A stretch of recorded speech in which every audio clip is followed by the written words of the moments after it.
श्री गणेशाय नमः। ओम नमः शिवाय।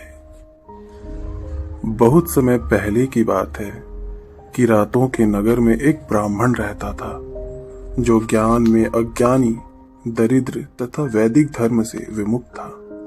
वह स्नान, संध्या आदि कर्मों को भी नहीं करता था। वह निरंतर वैश्यावृत्ति में तत्पर रहता था। उसका नाम देवराज था। वह अपने ऊपर विश्वास करने वाले लोगों को ठगा करता था। उसने सीधे साधे मनुष्यों को अनेक बहानों से मारकर उसका धन हड़प लिया करता था, परंतु वह पापी अपना थोड़ा सा भी धन कभी किसी धर्म कार्य में नहीं लगाता था। वह वैश्यागामी तथा सब प्रकार से भ्रष्ट था। एक दिन घूमता घूमता प्रतिष्ठानपुर में जा पहुंचा।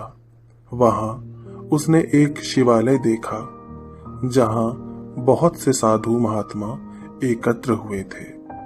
देवराज उस शिवालय में ठहर गया, किंतु वहां उस ब्राह्मण को ज्वर आ गया।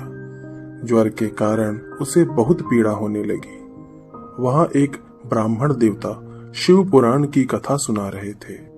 ज्वर में पड़ा हुआ देवराज ब्राह्मण के मुख बिंदु से निकली हुई उस शिव कथा को निरंतर सुनता रहा। एक मास के बाद वह ज्वर से अत्यंत पीड़ित होकर चल बसा। यमराज के दूत आए और उसे पाशों से बांधकर बलपूर्वक यमपुरी को ले गए। इतने में ही शिवलोक से शिव जी के पार्षद गण आ गए। उनके गौड़ अंग कर्पूर के समान उज्जवल थे, हाथ त्रिशूल से सुशोभित हो रहे थे। उनके संपूर्ण अंग से भस्म लगी हुई दिव्य ज्योति दिख रही थी और रुद्राक्ष की मालाएं उनके शरीर की शोभा बढ़ा रही थी। वे सब के सब क्रोध पूर्वक यमपुरी में आ गए और यमराज के दूतों को मार पीट कर बारंबार धमकाकर उन्होंने देवराज को उनके चंगुल से छुड़ा लिया। उसके बाद अत्यंत अद्भुत विमान पर बिठाकर जब वे शिवदूत कैलाश जाने लगे, उस समय यमपुरी में बड़ा भारी कोलाहल मच गया। उस कोलाहल को सुनकर धर्मराज यमराज भी अपने भवन से बाहर आए।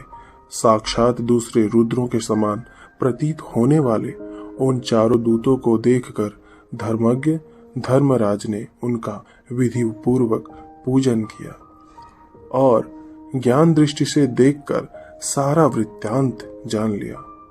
उन्होंने भय के कारण भगवान शिव के उन महात्मा दूतों से कोई बात नहीं पूछी, उल्टे उन सब की पूजा एवं प्रार्थना की।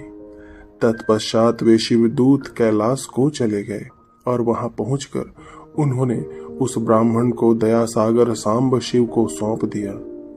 इस प्रकार एक महापापी देवराज ब्राह्मण का शिव पुराण सुनने मात्र से उद्धार हो गया। जिस प्रकार भगवान शिव जी ने देवराज का उद्धार किया, हम भोले भंडारी से प्रार्थना करते हैं कि वे हम सब के समस्त पापों को हर कर हम सब का भी उद्धार करें। ओम उमा महेश्वराय नमः।